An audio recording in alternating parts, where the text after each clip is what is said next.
Hi, everybody. Back with interview number 4. I think it's 4. So we are here with Jasmine SPIESS, one of our company members, and we're back for interview number 4 with new ambassadors and a lovely glass of Pinot Grigio. I don't know where this came from. That's what's weird. It's like all of us. Isn't that weird? Mm, Yeah, but hey, as long as it appears, that's what matters. You were saying earlier before we started it that you did your makeup and everything, right? I know it was totally foreign. Yeah, I was like, how does this little doohickey work? But yeah, worked it out, worked it out. All dolled up, nowhere to go. No, but that's the whole thing. We can go places in our mind. Oh, isn't that nice? Well, welcome. Let's start some of the questions. Are you ready to go?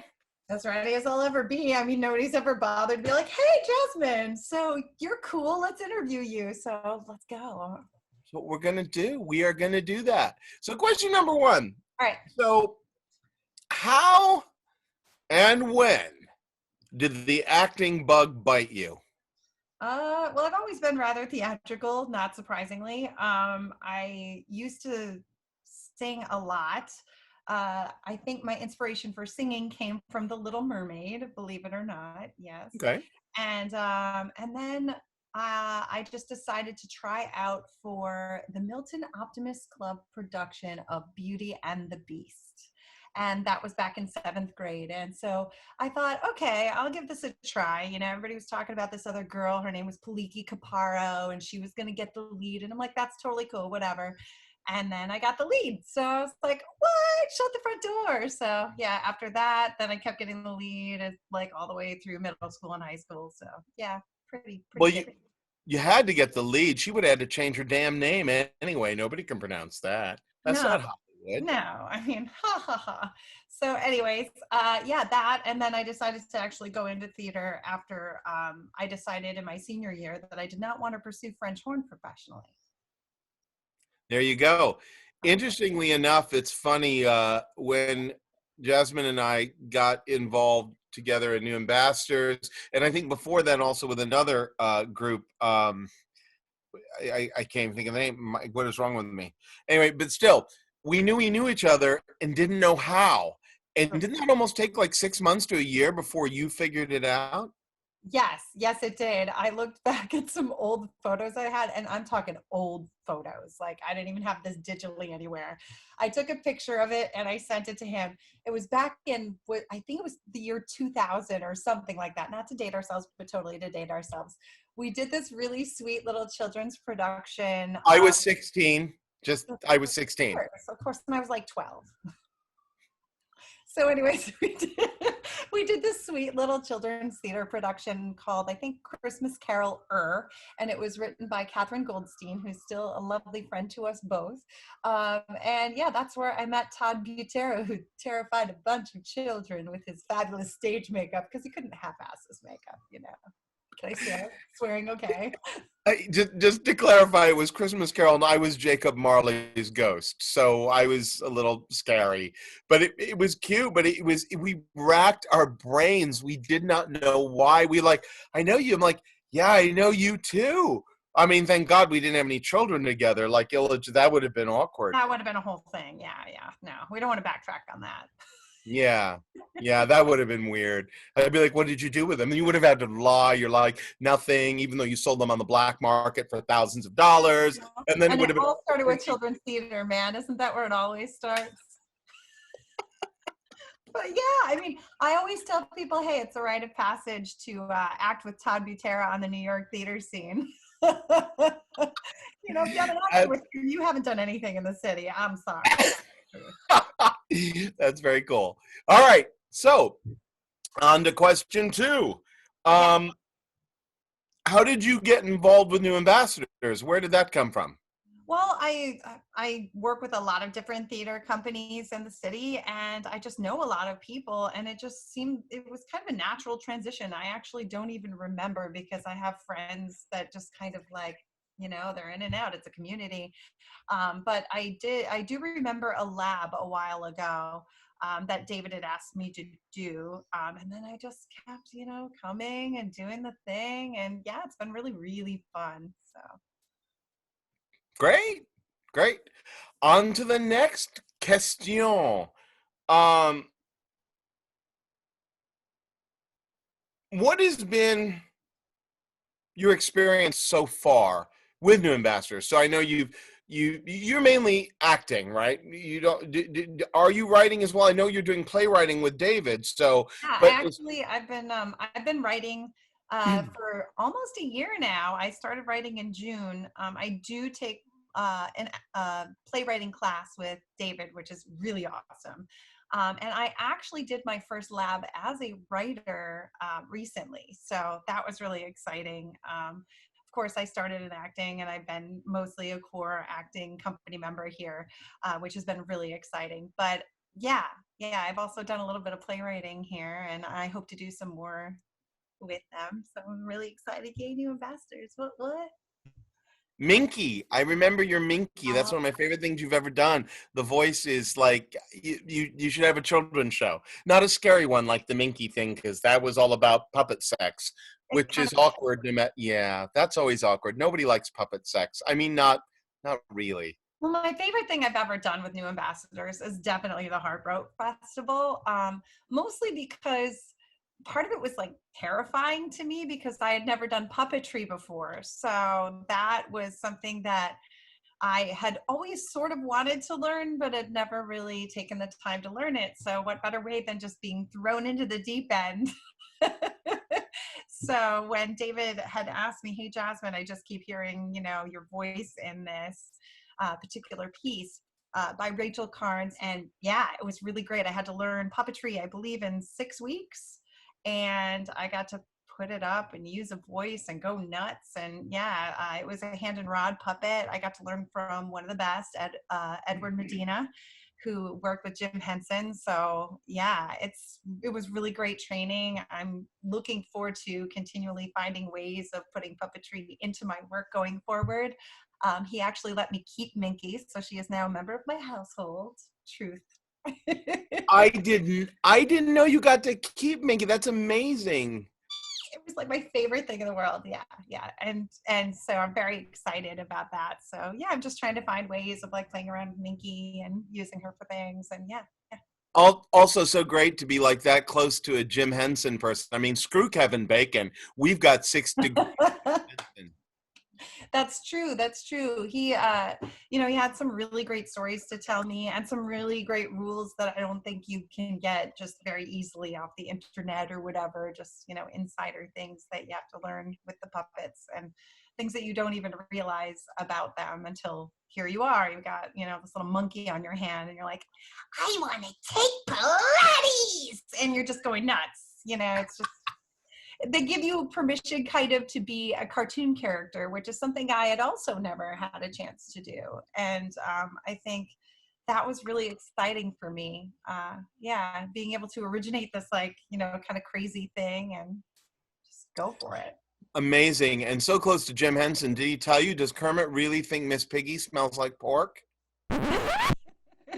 I think that's I'm going to plead the fifth on that one because I think that's meant for his memoir, not mine. Yeah, that's more like penthouse letters. Anyway. Moving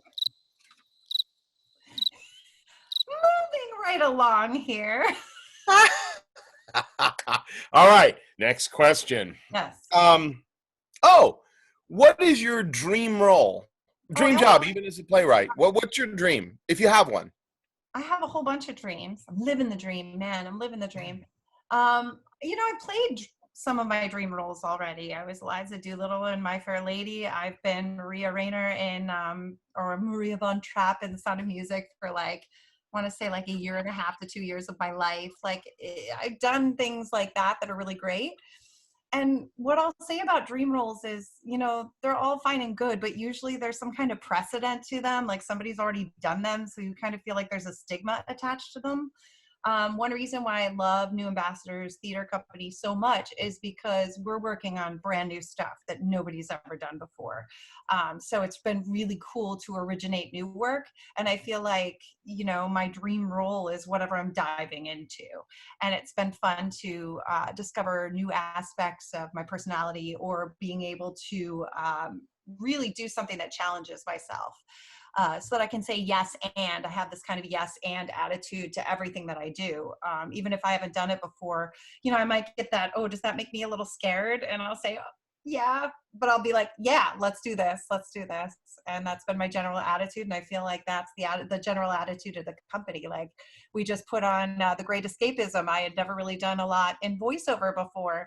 So being able to do a radio play was really exciting, and here I am, actually figuring out how to use GarageBand on my phone. I had no idea how to do that. I'll admit it. And I'm kind of a tech person, but yeah, just learning new things, just being like, okay, yes. And it, you can't be afraid to fall on your ass. For sure. No, that's great. I don't know how to use GarageBand. I'm a voiceover actor. I have no, well, because I'm always going, see, it's all these brand new things we're learning, because normally I would go into a studio somewhere and in a booth, and then I'd go like, yes, I'll read this. Here you go. What voice you want? Right. Well, and it's SAG-AFTRA, they have the voiceover lab. So that's super easy. And you're like, oh, but now I'm like, wait, I need microphones and stuff. What does this doohickey do? It doesn't work very well for me. It's a whole new world, a shining place for me and you, or whatever. No, I know all the words, but that's okay. I'll let that one pass. But I mean, I don't know. I only know the opening. After all.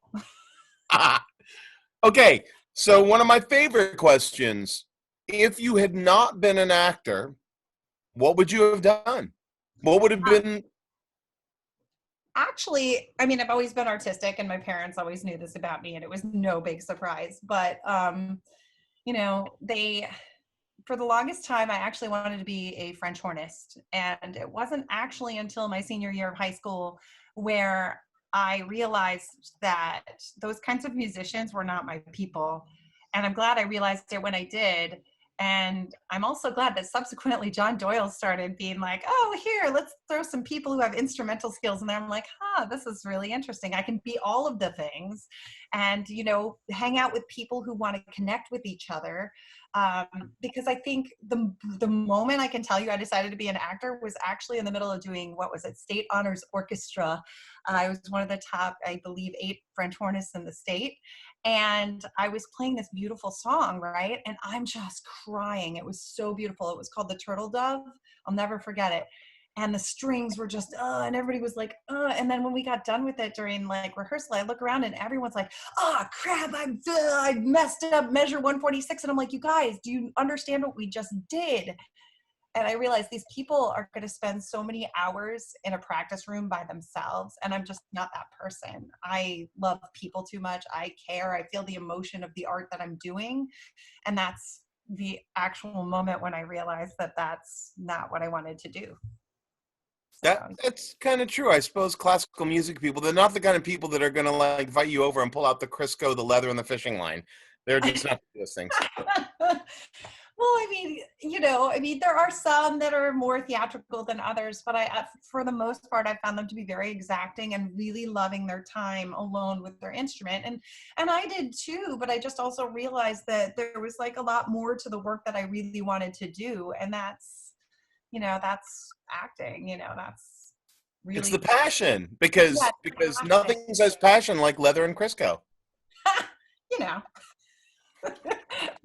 But yeah, so that was the exact moment when that all went down.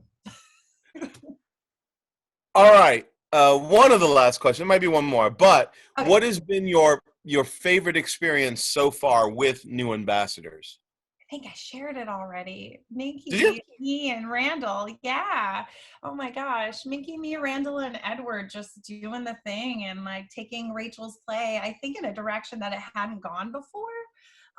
So because she had staged it a couple other places, but I was really, really excited to just like the second I read the script, I looked at it and I said to myself, okay, Jazz, like I hear this voice and it's kind of like a cross between Audrey and Little Shop and the mom from Everyone Loves Raymond. So I was just like, yeah, I'm going to go with that. And so I just did. And it was so much fun. And everybody, when we first did the first reading, everybody was laughing so hard they were crying. And I'm like, yeah, that's fun.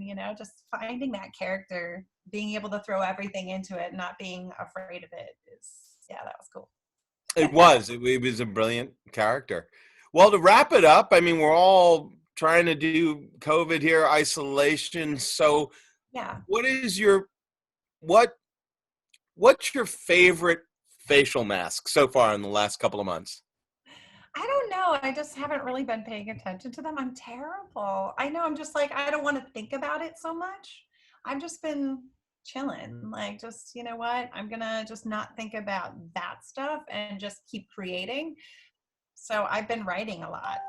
Really what I've been doing during COVID is really, okay, I'm stuck here, but I also have more time than I had before because I cut back my hours at work. But at the same time, I'm like, all right, what am I going to do with this extra time? And I'm like, I'm obviously feeling things. I'm obviously doing things. So I've been throwing it into my writing. And I'm really excited because I feel like I'm going to have my first full-length play finished as a result of COVID pretty soon. So I'm really excited about that. Wow. I look forward to hearing that, reading it, all those things. Yeah, Um, yeah. So well, thank you. Thank you so much for spending time with us. I know we all have very busy lives right now, so we've got nothing else, you know, nothing you better to do. say that, but I feel like this is another thing that's kind of odd about COVID is I feel like, you know, the companies that I am a member of have been, they haven't stopped at all. And I think that that's really important because I think everyone's so ready to write the epitaph for theater. You know, like, it's done, you know, because we can't get together live. But I think what I've been really excited about regarding New Ambassadors Theater in particular is that we're like, okay, this happened. Let's adapt. Let's be flexible. Let's keep moving forward. And so the momentum has not been lost at all with this theater company. And I feel so light because of it. I feel like the family hasn't broken up. I feel like, you know, like we're still creating, we're still doing what we set out to do, showing, you know, showing what we need to show to society, especially during a vulnerable time, making them laugh, making them cry, making them think, you know, we haven't stopped doing that. And I'm so happy about that. And yes, I know there are like studios that are completely closing down and other small theaters that are closing down. But I think the key is really that we're flexible right now, that we realize that theater is so much more than sometimes we even think it is to so many people. And I think it's just important to keep that in mind for sure. And that we all have a very important mission. I think that's true. I think that's great. I mean, nothing, of course, replaces live performance. I mean, there's things that are different, you know, from movies to TV, but live performance is such a connection to the audience. But I think what's nice and what's brought about this is a more human aspect to the performers, who we are, how we process things, how we work, and what we love about it, and what our passion is. So I'm happy that we can share that with everyone, and I hope everyone watching this is happy with what we're trying to do with New Ambassadors. On that note, thank you so much for taking time to visit with me and with New Ambassadors, and I can't wait to see you soon in person. I know, I miss you. I'm going to give you an awkwardly long hug. That's right. I'm used to that. You don't know how many dates I've been on that kind of stuff happens. It's all good. Get used to it, bub. All right. Thank you so much. Talk to you soon. Good Talk to you night. soon. Good night. Good night.